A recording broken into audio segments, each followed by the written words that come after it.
Buenas tardes, buenas noches, buenos días, estimados alumnos de la materia de Física 2 en el CEBETIS 161.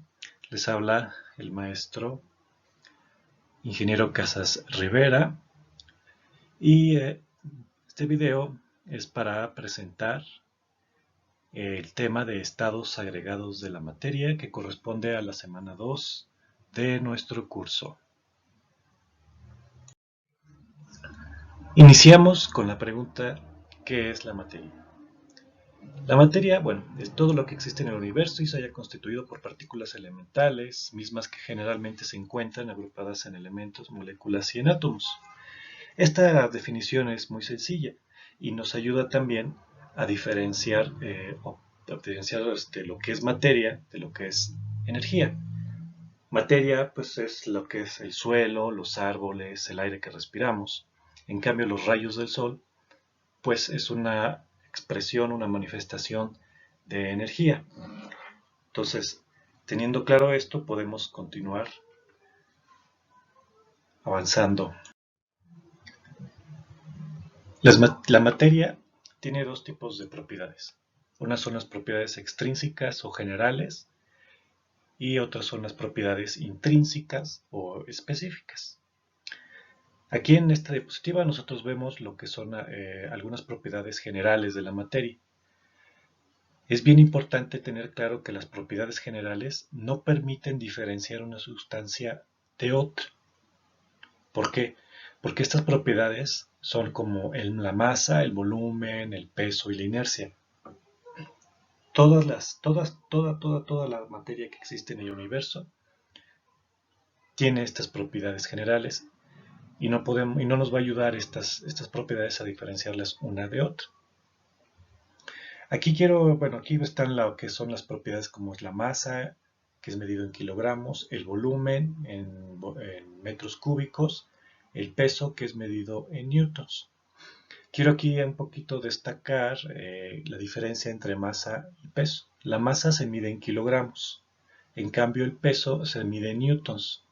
Nosotros podemos interpretar el peso como la fuerza con la que somos atraídos hacia el centro de la Tierra. Y esta medida, esta propiedad, el peso, está íntimamente relacionada con el valor de la gravedad de la Tierra, que es la que nos atrae hacia el centro, ¿no?, del planeta. Otra propiedad general de la materia es la inercia, que dice aquí que es la propiedad por la cual la materia es inerte, es decir, no puede cambiar su estado de reposo o movimiento mientras no intervenga una fuerza externa. Habrá algunos que pueden recordar que esta es la definición de la primera ley de Newton. Y sí, así es. La inercia, la ley de la inercia, también es conocida como la primera ley de Newton y entra como una propiedad general de la materia. Es decir, toda la materia que hay en el universo está sometida a la ley de la inercia o a la primera ley de Newton, en la que todo cuerpo va a permanecer en reposo hasta que se le imprima una fuerza que lo ponga en movimiento. O al contrario, todo objeto va a permanecer en movimiento perpetuo hasta que haya una fuerza que modifique ese movimiento. Bueno, ahora pasemos a las propiedades intrínsecas o específicas. Estas propiedades sí nos van a ayudar a identificar de qué tipo de sustancia estamos hablando. Por ejemplo, ustedes, si les dicen que hay una sustancia que se evapora a 100 grados centígrados y se solidifica a 0 grados centígrados, pues inmediatamente pueden pensar que es agua, porque ustedes les han dicho o conocen que el agua se empieza a evaporar cuando llega a 100 grados centígrados y se solidifica, se convierte en hielo cuando la enfriamos hasta 0 grados centígrados. Este tipo de propiedades son de tipo físico, porque también hay propiedades específicas del tipo químico, como por ejemplo, aquí se habla en este caso de la oxidación. La oxidación es una propiedad química de la materia y nos puede ayudar también a identificarla, como por ejemplo la velocidad de oxidación de algún metal puede auxiliarnos a diferenciarlo de uno u de otro. Pero nosotros en este curso nos vamos a concentrar en propiedades específicas de la materia del tipo pues físico, ¿no? Valga la redundancia. Otras propiedades específicas de la materia son la densidad y la elasticidad. De la elasticidad vamos a hablar en lo que es el siguiente tema. Y bueno, sobre la densidad, pues alude a que dice a la cantidad de materia presente en un material y también a qué tan juntas están sus partículas.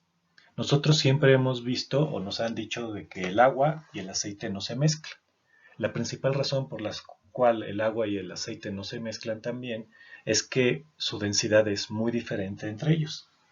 El agua es mucho más densa que el aceite. Es por eso que el aceite flota o da esa sensación de que flota en forma de burbujas sobre el agua, ¿no? Porque es mucho más ligero.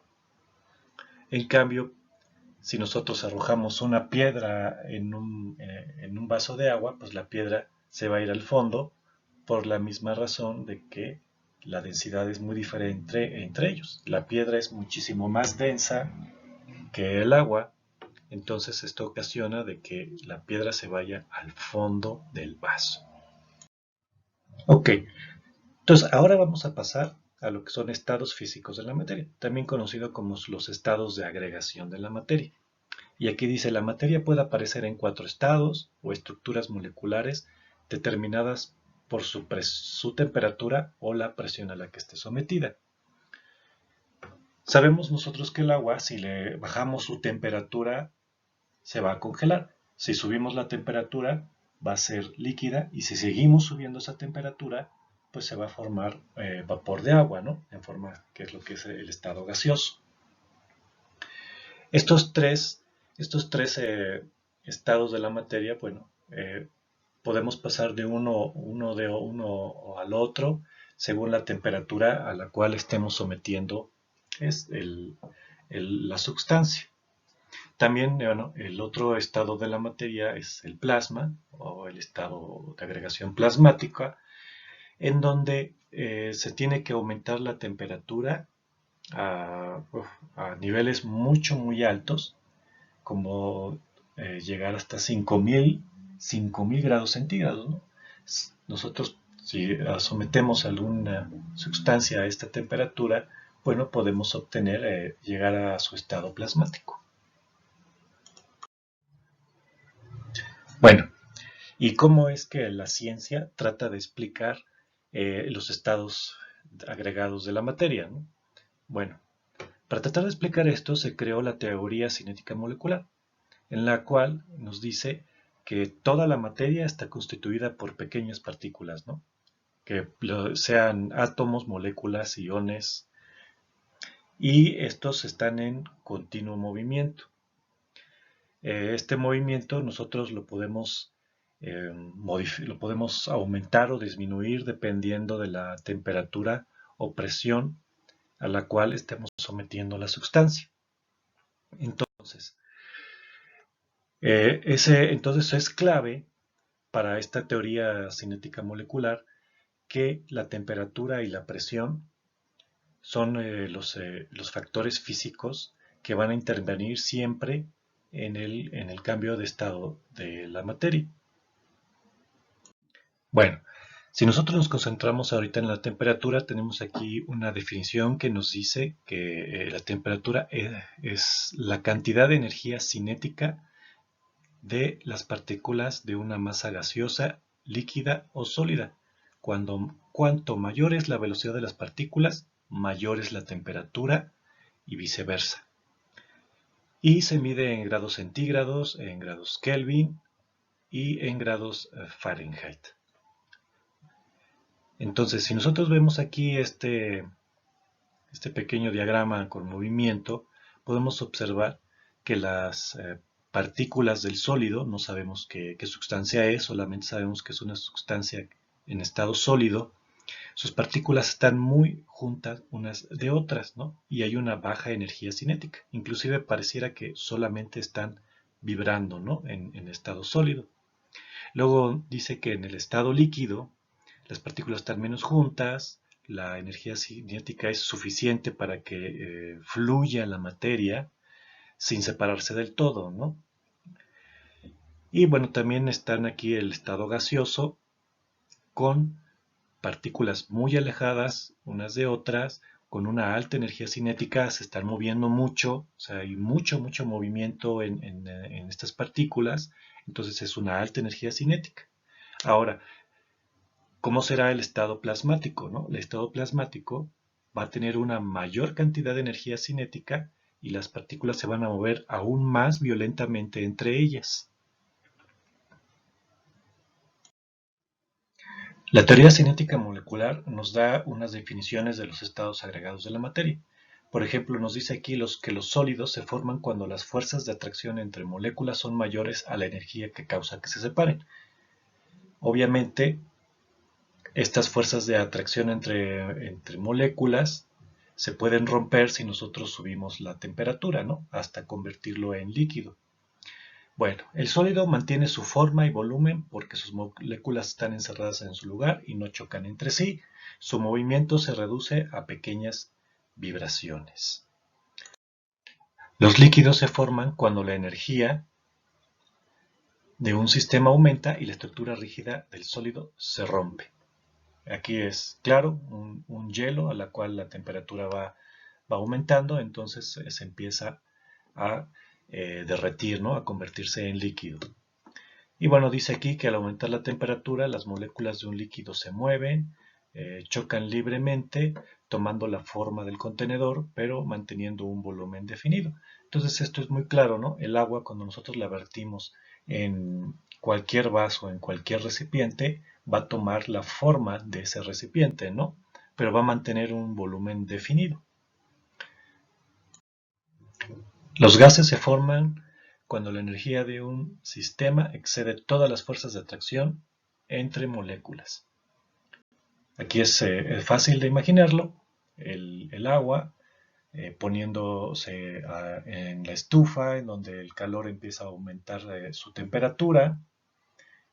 Entonces, pues esa agua líquida pues, se va a transformar en vapor de agua en su fase gaseosa, porque el calor va a generar que las moléculas del agua van a empezar a moverse de una manera muy violenta entre ellas, chocan contra las paredes del recipiente, contra ellas mismas, y con esa velocidad que ya tomaron por el aumento de temperatura, pues pueden escaparse, ¿no? Irse en forma de vapor, de escaparse del líquido, ¿no? Y luego después,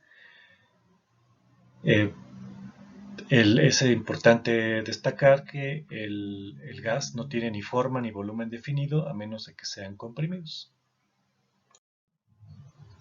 Y aquí está un clásico diagrama que ustedes pueden encontrar en cualquier libro de química, cualquier libro de física. Van a encontrar un diagrama en donde están los cambios de estado de la materia sobre los procesos que hay para pasar de un estado a otro. Por ejemplo, si nosotros tenemos un líquido que pasa a gas, eso se va a llamar evaporación. Y si tenemos un gas que pasa a líquido, se va a llamar condensación. Y por ejemplo acá tenemos un sólido, hay un sólido que se puede transformar a gas, eso se llama sublimación. Un sólido que pasa a líquido, bueno, pues es una fusión.